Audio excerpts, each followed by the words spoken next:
What's up everyone and welcome back to the channel. Today I'm down at Flow Toyota and behind me we're going to take a look at a 2020 Toyota 4Runner Limited.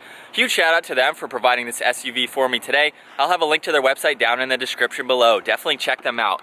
But the model that we're looking at today is finished off in magnetic gray metallic and has an MSRP just under $49,000. Under the hood this has a 4-liter V6 engine and this is only paired to a 5-speed automatic transmission. This engine produces 270 horsepower at 5,600 RPM and 278 pound-feet of torque at 4,400 RPM. It is rear-wheel drive with the optional 4-wheel drive engagement, weighs around 4,600 pounds, 0 to 60 can be done in 7.5 seconds, and with a fuel capacity of 23 gallons, you can expect to see 16 miles per gallon in the city and 19 on the highway. It has a wheelbase of 109.8 inches, the overall length is 190.2, its width is 75.8, it has a height of 71.5 inches and ground clearance is at 9.6 inches. Starting up front, this comes with projector beam headlights along with LED daytime running lights. There's fog lights in the middle section of the bumper. As part of the limited package, it comes with chrome trim on the front section. You can see in the main strip connects the fog lights. Just above that, there's a front sensor as part of the Toyota Safety Sense. You can see more chrome trim above that and then the Toyota badge. On the lower section of the bumper, there's a parking sensor on each side along with more chrome trim. And then just up underneath, there's a front air dam, which will help improve with aerodynamics. There's great contoured lines running throughout the front section as well, and the uniquely shaped grille gives it a very aggressive appearance. Moving to the side, this features a set of 20-inch wheels. They have a 6 double-spoke design to them along with a 2-tone finish. Ventilated disc brakes are also in all 4 corners. As we make our way up to the body-colored mirrors, they are heated and feature the integrated turn signal.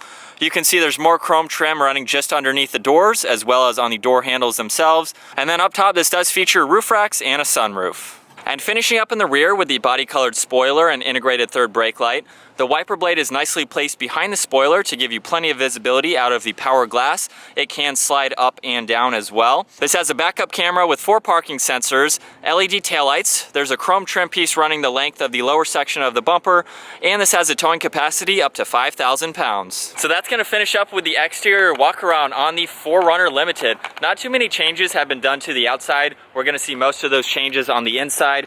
I really like how the chrome is not really overdone. It matches the wheels nicely, and even with this color just gives it a really nice look.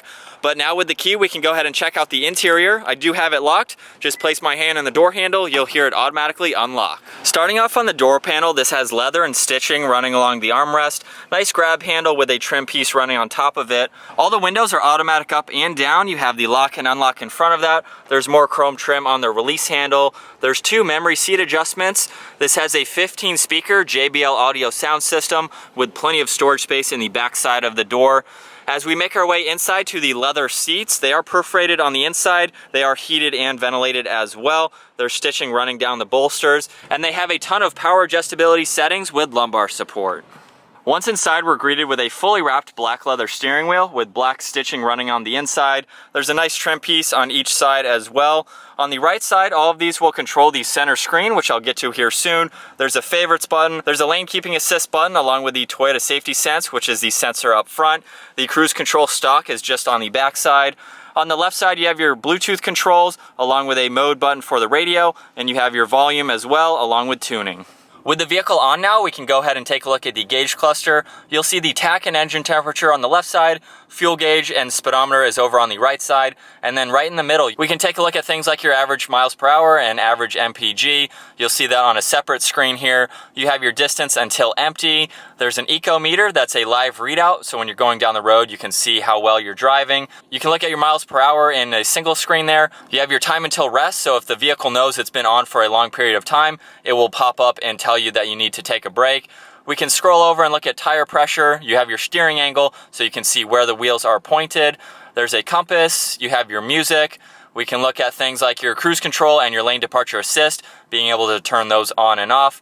You have any messages, and then your settings button, you can configure a lot, turn your parking sensors on and off. You have your lane departure assist as well, and your pre-collision system that you can monitor. To the left of the steering wheel is the power outlet control that's in the rear storage space. You have a defroster for the rear glass, automatic headlights, a dimmer switch for the gauges, your side mirror controls. There's one air vent. And then as we make our way to the center, you'll see a little storage shelf here with a clock, and then just below that is the 8-inch screen.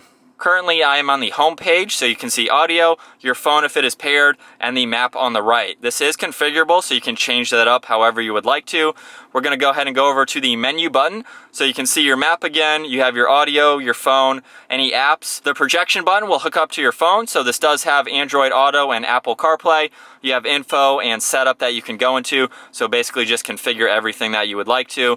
There's a shortcut to your audio, a shortcut to the map as well. On the right side, you have seek and track buttons along with your phone button. There's an apps button as well that you can go into. And then on the bottom left, you have the power and volume for the radio, and tuning is on the far right. So just underneath that, they've redesigned the climate control buttons. There's a nice LCD screen here that will show you everything that you have on or off. Right now we can go ahead and mess with the fan speed, so you can see me turning that up and you'll see the indicator on the screen there. You have where you'd like the air to go on 4 separate buttons, along with some AC and recirc buttons on the far right. On the left side is a dial for the driver's side. This does have dual zone climate, so you can control that side, you can control the passenger side, and you can sync them or unsync them if you'd like. Down below there is a USB on the left side, along with the heated and ventilated seats for driver and passenger. There's a 12 volt off and to the right side. A little bit of storage space at the very bottom. And then in the front here, there's one cup holder. This is the 4-wheel drive model, so you have all of those controls right there. Moving back to the gear selector now, it has a nice wood trim piece on the back side. We can go ahead and put it into reverse. You will see the backup camera light up with the guidelines. The red line is at 12 inches, you have 24 inches and 36 inches. Very large screen to be able to see everything that is behind you. Behind the shifter, we have the automatic button for the rear glass, being able to put that up and down.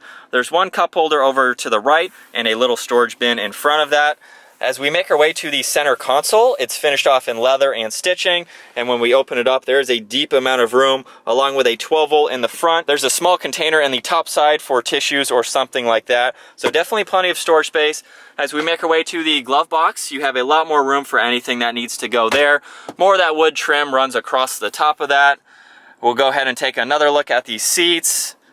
And then up top, this does have a sunroof, so we can go ahead and open up the sunshade. You have all those controls up top, along with your traction control, your 8-track system. There's a downhill assist control. You have all of your garage door buttons, along with a sunglass holder as well. Now it's time to take a look at the rear seating, and the door panel is finished off just like up front. You have a little bit of storage space in front of the grab handle, and then down below. This is a 5-seater SUV, so let's go ahead and hop in. Behind both front seats, there's some netting for extra storage space. You have 2 air vents in the center, along with 2 USBs down at the bottom side. I have the front seat set at my height 5'10". You can see I have about 4 or 5 inches in front of my knees, and then a couple inches above my head. What I just noticed as well is the backrests of these seats have indentions on each side. So if you did have your legs a little bit farther forward, you have nice cutouts here, which is a nice attention to detail to see that. But aside from that, I have plenty of room in the back seats, and they do recline. So just by pulling on this latch here, I can go all the way back. So they're definitely pretty comfortable if you're going on a long cruise or something like that. I could easily have 2 other people next to me. As we take a look at the center armrest here, you can see there's 2 cup holders in there. So you have 4 cup holders in the back. We'll go ahead and take a look out of the back glass. Plenty of visibility all around. These seats also have a 40-20-40 split to them, so the center actually folds down separately as well, so you have a larger armrest, or if you have to get anything through to the back, you have the option to do that. And then to go ahead and fold down these side seats, all you have to do is pull up the bottom here, and then we'll go over, fold the headrest down, push on this button here, and it's nice that the seat will go into the front side here and go completely flat. So that way you have a flat surface for anything that needs to go in the back. Very versatile that you can do that. So moving on to the rear storage space now, the first thing that I want to start off with is the power rear glass. You can see on these buttons here, the top one says lock and the bottom one says unlock. If you push on this and then push on it again and hold it, it will retract that glass all the way down. So if you have any items and you don't want to open the entire liftgate, you can easily do that and get into the back. And then same thing for locking it. You just push on this and hold it again. It will automatically go all the way back up and lock the vehicle at the same time. So now just using the electronic button up underneath 4Runner, we'll go ahead and open up the lift gate. You have about 39 cubic feet of storage space with the back seats up, and then with them folded down, it goes almost to 80 cubic feet of storage space. So there's definitely plenty of room. You have a tie-down hook in the front, there's 2 in the back side. Here is the power outlet that I showed earlier to control, just a 3-prong outlet. You have a 12 volt to the side of that. There's a little storage cubby on the right side and on the left side. You can opt for a cover in the back side and it'll be placed there and then slide into place here. So tons of versatility, a lot of storage space even with the back seats up. And then up top on the liftgate, you'll see there's a strap grab handle. There's also 2 solid ones on the back side. There's also a speaker on each side along with a dome light. So if you want to have this up and listen to music, you have the option to do that. So getting the 4Runner out on the road now, I do have a little bit of driving experience in a 4Runner. My dad owns a 2016, but the inside of this one is really where all the changes have been made for 2020. And I can see that in the middle area here. I believe he has a 6.5-inch, 7-inch screen, and this is an 8-inch screen now. It is much larger than his. I do like this larger screen a lot better. The buttons, however, are still on the outside, so they're not integrated into the screen, which is nice. And then down below, the AC controls have been a little bit tweaked, I guess you can say. These knobs here on the left and the right are still the same, but it's really easy to see the layout of all the AC controls. It's simple, but it's very easy to use at the same time. I like how it's not complicated.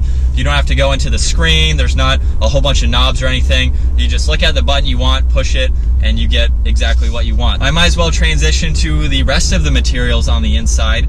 You have leather on the steering wheel, there's leather on the seats, you have really nice trim pieces everywhere as well. And this particular model being the Limited, one of the higher trim levels that you can get, has the nice wood accents on the shifter and on the dash. Everything on the inside is really nice. I like all the buttons, they have a nice solid feel to them. Moving on to the general visibility, I do like how the windshield is very raked. It kind of gives you a good forward-facing visibility. Obviously, you can see the base of the hood, so it just makes you feel a little bit higher up in the vehicle to be able to see all around. The pillars are really small too. You can actually see in between the pillar and the mirrors on both sides, so it gives you a little bit more visibility on the left and the right. And then looking over your left and right shoulder, the C-pillars in the back are very small, so even from here, looking through the rear view glass, I can see on both sides of that pillar, and then even if I turn my head over to the left or the right, very easy to see as well. So putting a couple miles on the car, let's just talk about what it's like to drive. I'm in a really good, comfortable position. I do like how high the door sill is right here where the window is. It gives you a good position for your arm there. If you're on a long cruise, you can easily get comfortable. Same with the armrest here. This is a really good daily driving vehicle, and I know that from my dad's experience. He has almost 70,000 miles on his 2016. Absolutely loves it. It is his daily driver. He goes everywhere with it, but it is a nice, smooth, comfortable ride. It's quiet on the inside, which you would expect. There's hardly any road noise or wind noise or anything like that. This vehicle also comes with the Toyota Safety Sense, so you get the lane departure, the pre-collision, emergency braking. You can turn that on and off, which is nice, as I showed you in the center screen there. So plenty of standard safety features like that. Well guys, I think that's gonna wrap up my walk around review and test drive in the 2020 Toyota 4Runner Limited. Once again, huge shout out to Flo Toyota for providing this vehicle for me today. I love all their contact information in the description below. If you enjoyed today's video, make sure you give it a thumbs up, smash that subscribe button, and I'll see you in the next video.